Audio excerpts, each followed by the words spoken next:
Hey guys, we back with another great episode of Conversations That Lead to Greatness. Now, today's topic, we're talking about one of the biggest mistakes or the hardest lessons we ever had to learn. Okay, so to find out what that is, let's get into it. This is Conversations That Lead to Greatness.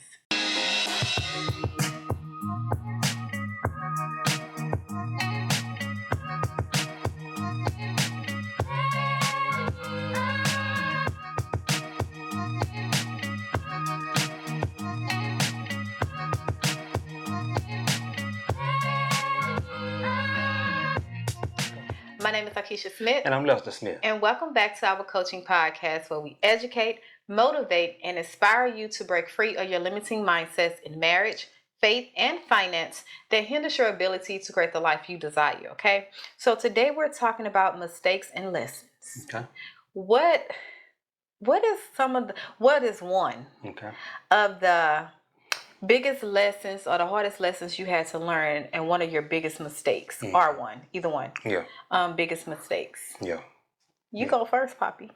You see how I snuck that in there so you can go ahead and go first? I like that. I like how she did that. I know. Yeah. Oh, but before we go into before he explained his side or his story, please be sure to hit the subscribe button if you have not. Okay, we're trying to get our subscribers up, and we're trying to hit a goal of 1,000, guys. So with your help, we can hit that goal and reach it. Okay, and we thank you for it. Yeah. And those who have already subscribed, thank you. Hey, that power, right?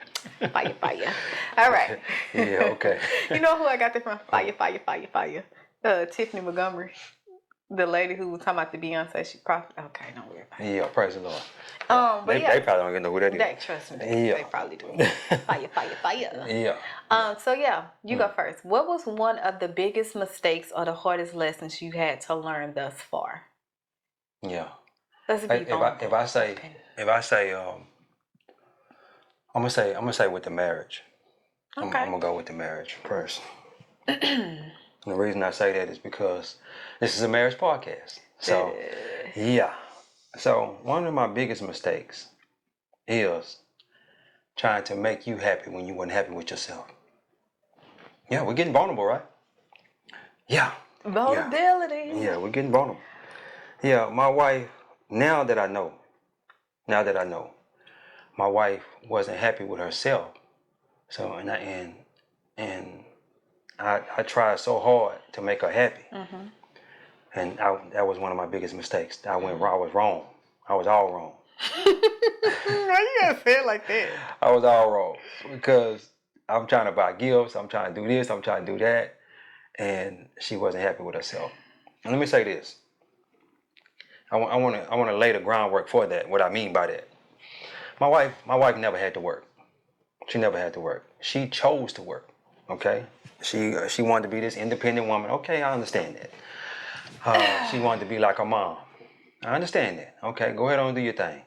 But don't make me unhappy because you because you want to walk in your independency.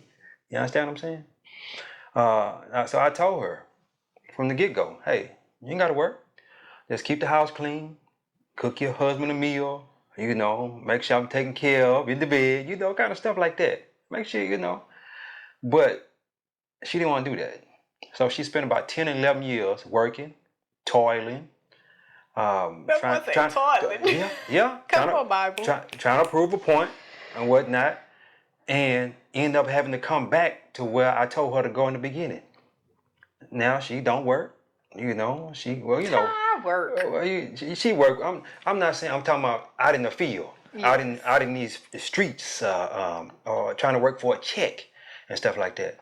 So that time where she was toiling and out working and whatnot and this and that, I'm steadily trying to make her happy. But nothing I did made her happy, and it was frustrating me as an individual, as a husband, because I wasn't making my wife happy. Because let me say this. Real men. I'm not saying, none of these little boys or... Oh, you can call them little boys, but yeah, I can't. I can do that. You can't do that. Oh, my God. I'm not talking about none of these little boys. I'm talking about a real man. One of his number one goals in life is to make sure his family is straight. Make sure his wife and his kids is good. Make sure they happy. That's it. A lot of times we don't even care about ourselves because we're trying to make, y'all happy. You understand what I'm saying? So, yeah. And with her not being happy, it made me frustrated and aggravated for many years. But anyway, you got any questions on that? No. Okay. Not at the moment. Happiness. Yeah. I do want to say this though. Yeah. When we talk about happiness, and just to share my experience with it, Yeah. you have to understand that it's not your duty to make anyone happy. Okay? Yeah. Even if they're happy with what you do or they're not. It's not your responsibility to make like their happiness the center of your life.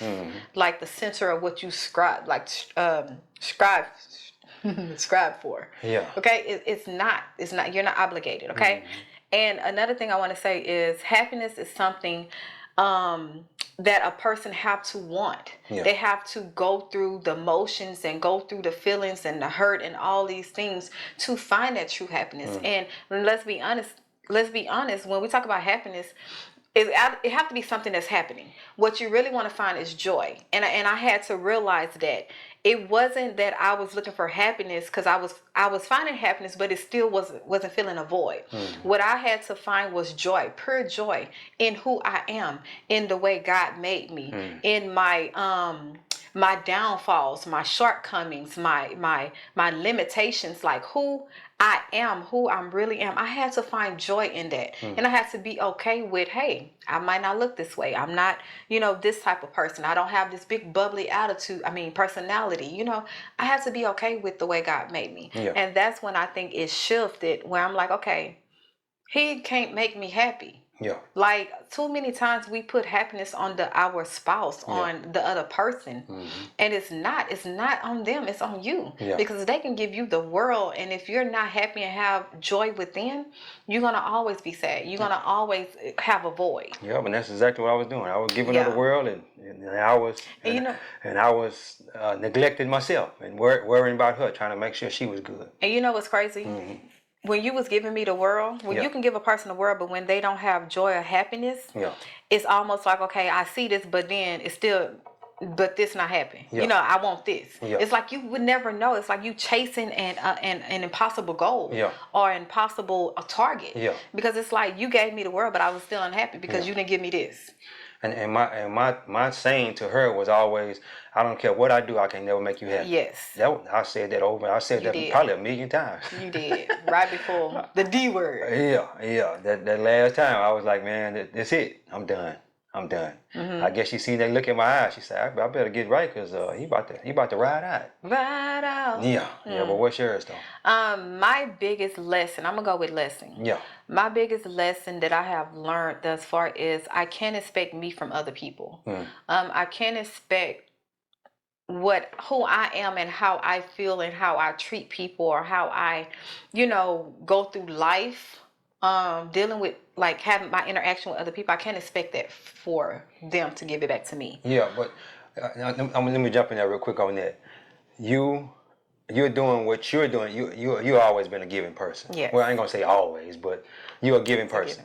You're a giving person, and you expect the same thing back. Yes. Because you did this or you did that, but everybody ain't the same. Everybody. Though. That's my lesson I learned. And it's crazy because that was the hardest lesson I had to learn, because God used people that was close to me, who I would give the world to, who I would give the shirt off my back, who I would give my last to show me that. And it's not in a way where it was like I hate that person now, but it's in a way that's like, okay, God used the person that he knows that can get my attention, and that it will hurt me so much that it was good for me. Like in the last episode, I always talked about I was done wrong so rightly. That's the kind of situation it was. And it was like, okay, God, I know my heart. I give, you know what I'm saying? I have great intentions for people that's in my circle, the people I love. I have great intentions for them. Why, like I actually question, like, why am I always on the short end of the stick? Why am I always, people always leaving, friendship ending, or family, not talking, it was just like, why me? A revelation just dropped. What? You was giving with the wrong motive. Yep. That's Yeah. what God told me. It was like you giving with the wrong motive. Yeah, you giving with the wrong motive. You supposed to just give, and don't And worry about don't. what they do back. Mm-hmm. Yeah. And then I was given, but it was almost to like you know how you give so much to someone that they didn't ask for it. Mm-hmm. It's like now how can you blame them? They can be like, I ain't asked you to do all that. Exactly. You know, it's like Ooh, that's good. That's you a know good how one. you do something for someone and you complain about it. It's like, well, I didn't ask you to do it. And you know, so many people out here doing that. Yes. There's so many people out here doing Yes. that. I ain't asked you to do that. And they'll be quick. The people Yes. that's receiving, they'll be quick to say, I ain't asked you to do I that. ain't asked you to do that. I asked you to do all that. You know? And but because you are like Yeah. an empath and you have empathy and you have this, you know, a heart to give, you feel like, whoa, like what kind of stuff is that? Like I gave from my heart, like because I love you. Like I feel you to reciprocate that. Yeah, yeah. But you have to realize everybody is not you. Everybody God didn't place the same passion or the empathy in your heart for a certain thing, like, you know, in them. Yeah. So that was my biggest lesson, and I'm so happy with that lesson, because now I'm on a point. I think I'm at the point where I'm healing from it. It's like, you know how you have that kind of, okay, God, you gave me awareness, you gave me conviction, and I'm kind of healed, but I'm still get triggered. Yeah. So it's like now I'm past the trigger. Now I'm really ready to heal from it, from people and things and all the situation. And it's like, you know what? It is what it is. Now when you come, if someone come into my life or trying to get close to me, normally I shut down. Like it's only a certain point you can go. Yeah. But now I'm open. Yeah. To receive. Yeah, we had to pray on that. We really did. Yeah, we had to pray on it, and because where we going, we're gonna need people. Yes. We're gonna need people, and you can't shut yourself off from people. Because I remember probably about a couple of months ago, I was telling my wife, I was like, we may need to start hanging with some younger people. She like, what can younger people tell us, or how can younger? She said something like that. How can younger people help us? I'm like, I say, see. I don't think I said it. Yeah, you said it something like that. It might have been exactly that way. And I said, you see, you're closing yourself off to what God. You don't know how God gonna send the people. You understand what I'm saying? So you got to be careful about closing yourself off to who God send you.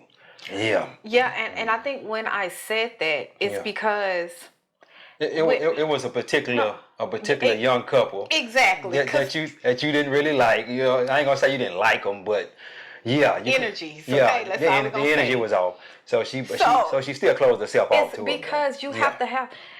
I understand. No, this is what I'm trying to get out. Okay? Yeah.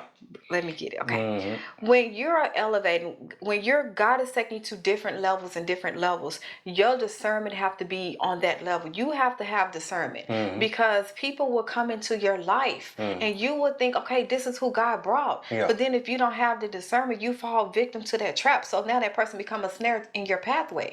So it's like when you have discernment and you be like, man, I don't know what it is, but it ain't. We ain't clicking. Yeah. You know, I'm not feeling it. It's not what it is. It's not for you to be like, well, maybe it's because of my past, or maybe it's because my relationship with other friends and other people. No, those things in your past is a lesson that you was taught to help you with your future. So it's like when you have that discernment, it's not something where it's like, okay, maybe I'm just in my flesh. No, you feel a certain way for a reason, because as you get to different levels, more people gonna want to attach themselves to you. And you have to realize that, hey, many places you're going, you're not gonna have a big crowd. Yeah. When you're walking the straight and narrow, it's never a crowd. Yeah. Never a crowd. Yeah. When you're doing the opposite and doing what God called you to do, God will bring you some people for that moment to elevate you, and then those people gonna leave. Yeah. You would not have a lot of people that stay there from the beginning to the end, or even stay there when you get to a certain level to go to that next level. Yeah. It's not gonna be a lot of them. So that's what I mean. It's like, you know, I'm not closing myself off, but I'm using discernment. Yeah. I'm asking God, if this person supposed to be in my life, if they're meant, if they're God sent, if you sent this person, yeah, let me know. Well, my thought about that is everybody come in our life for a reason. Yes. And you remember the couple that we had the marriage counseling with? Okay. They came in our life we wasn't necessarily supposed to help them. They helped us. Exactly. They helped us. You understand what I'm saying? We thought we was helping them. We thought we was supposed to be helping That them. was the intent. Yeah. But God sent them to us for them to help us. Yes. It's like, okay, God, I see what you did, you know, and we got kind of in a little argument behind that. You know what I'm saying? I'm like, yeah, okay, well, that ain't why God sent them here. God sent them here to help us, you know, and help comes not all the time in a way or come from the people that you think it's gonna come from too. Yes. That's another thing too. Of course. Yeah. That's why I say be open in the way. Exactly. Be open to the way God do things. Don't close your mind off to where God have always showed up in your life. Be open. Don't put God in a box, because God will break. He is out. He thinks outside the box. Yeah. So don't be closed off into the way you receive or give or get things. Yeah. I think he do it because you have in your mind the way God gonna do it, but he'll do it a total different way, and you be send a total different person or somebody you don't even know to help you. You be like, well, I thought I was gonna get it this way, but God showing me that he just gonna do it the way, so you know it's from God. Yes. Yeah. And it's like God, he said, I'm doing a new thing. Yeah. I'm doing a new thing in your life. Yeah. Like what you think, how you think I'm gonna open these doors, how you think I'm gonna elevate you, it's get it out your head. Yeah. Because what you think is not going to happen. Because if you do it that way, then you're going to know it's me. You're not going to have faith. Yeah. You're not going to... What you're going to think is yourself. You're going to think you did it yourself. You're going to think it's yourself. Yeah. And you're not going to have faith. Yeah. So you're going to put all that boast and ego and pride all on yourself. And God knows we can handle pride. We can handle praise. Yeah. We can handle, all this boasting ourselves. Yeah. Right? So he's like, okay, I'm going to do it a totally opposite way of what you think, so you know that it's me. So you know to come and ask me for confirmation. Yeah. Like that's how I look at God. Like he's doing a new thing. Yeah. I don't know how we got on this subject, but that was well, that tied into your lesson. You know what I'm saying? So yeah. Excuse me. But yeah, that was my don't expect you from other people. And half the times, let me tell you what really, it really stuck me in my heart. God was like, conviction. Yeah. You told me I was a bad friend. Tell them why I told you you was a bad friend. No, we ain't gonna do all that. Huh? You always want to. You ain't gotta tell about the. You gotta tell the person. I know that. Yeah. But listen. Yeah. I always pride myself on being a good friend. Yeah. All my life, I was a good friend so I thought, right? Yeah. So when I finally opened my heart and was like, God, you got to do some healing in the friendship area in my heart, like, because it ain't working. Yeah. And it was always me coming to them, well, they did this. And God got silent. Like, he got silent with me. And to the point where I was like, you don't care, you know how we get. But God turned the mirror around. He was like, you was a friend to them that they didn't need. Yeah. Like, who told you to push them? Who told you to want better for them? Who told you to do what you did? Like, if they didn't ask for it. You knew the friendship from the beginning. You knew who they were. Yeah. You see what I'm saying? Yeah. So God was like, you was really a bad friend, because now you putting pressure on them to conform into the image that you have of them. And now they feel like they can't live up to that image. So now they feel like they have to let you down. Ooh. And now they have to unfriend you. Ooh. I was like... Yeah, they had to unfriend it like it was Facebook or something. They had to unfriend me.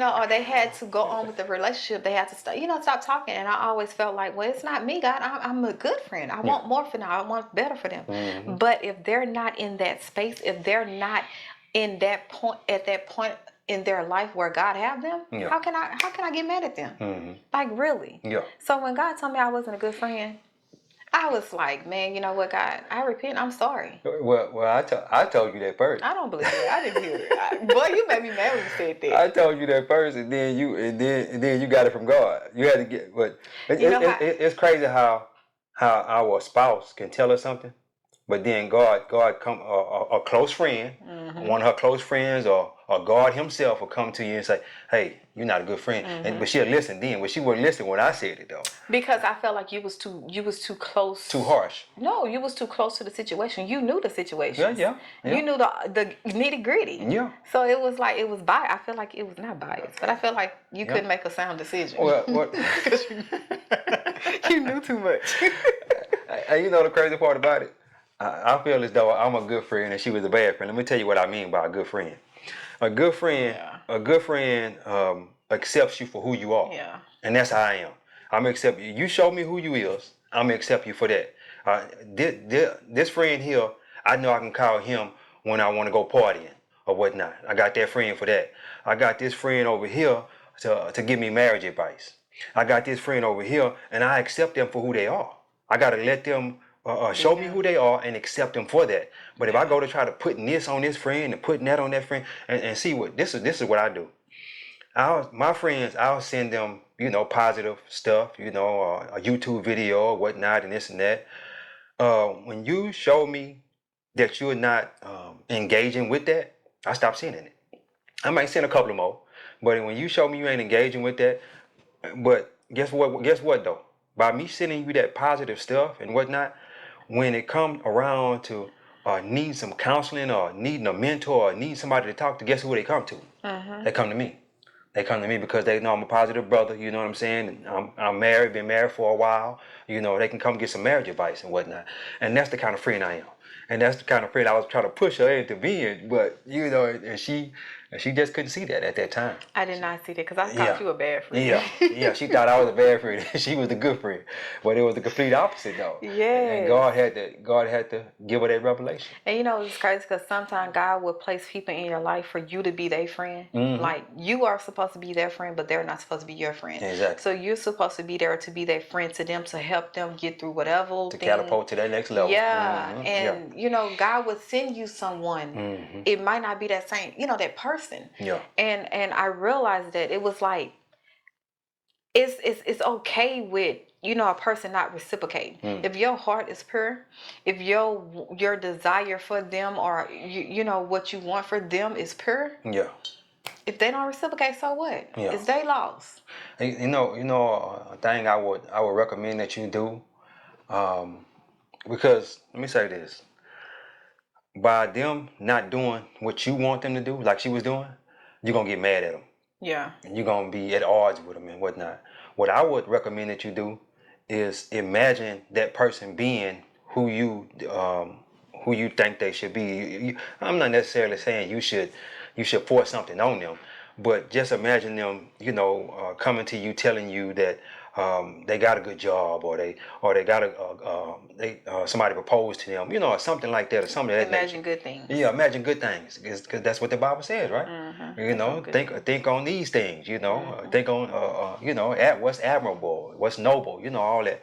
So think about the good things, and instead of trying to think about the bad things. Oh, this bad gonna happen to that person, or this gonna happen. Don't think about that. Think about the good things, and eventually they'll come around. I think they'll come around because by me imagining what I wanted our marriage to look like, it eventually came to fruition. Are you married? You imagine this? Yeah. Really? Yeah, I imagine that. Yeah. Let me see. I imagine it not being so hard. And guess what happened? It ain't It as be hard sometimes. No, it ain't. But not never I to would, that I would extent. never go back to where we was in them years. You are so Nah, I would never go back to extra. it. No, I'm serious. It's a heart attack. I don't wish that on my worst enemy. Lester, Yeah. If you and this is what I always say, if you tell people if people watching and see what we went through, Yeah. and what we call hard, they be like, man, shut up. Yeah. Cause Yeah. Yeah, y'all. I will agree with some people on that, but you can't judge people hard. Yeah, you can't judge people hardness. I wasn't used to going through that type of He punishment. wasn't used to know. He Yeah. wasn't used to what is it called? Not combativeness, but you wasn't used to a stubborn woman, That a wasn't stubborn-minded woman. You know what I'm saying? Wasn't stubborn. Yeah, I feel it was. But yeah, I don't know if I imagined. I just knew that I wanted to be happy. Yeah.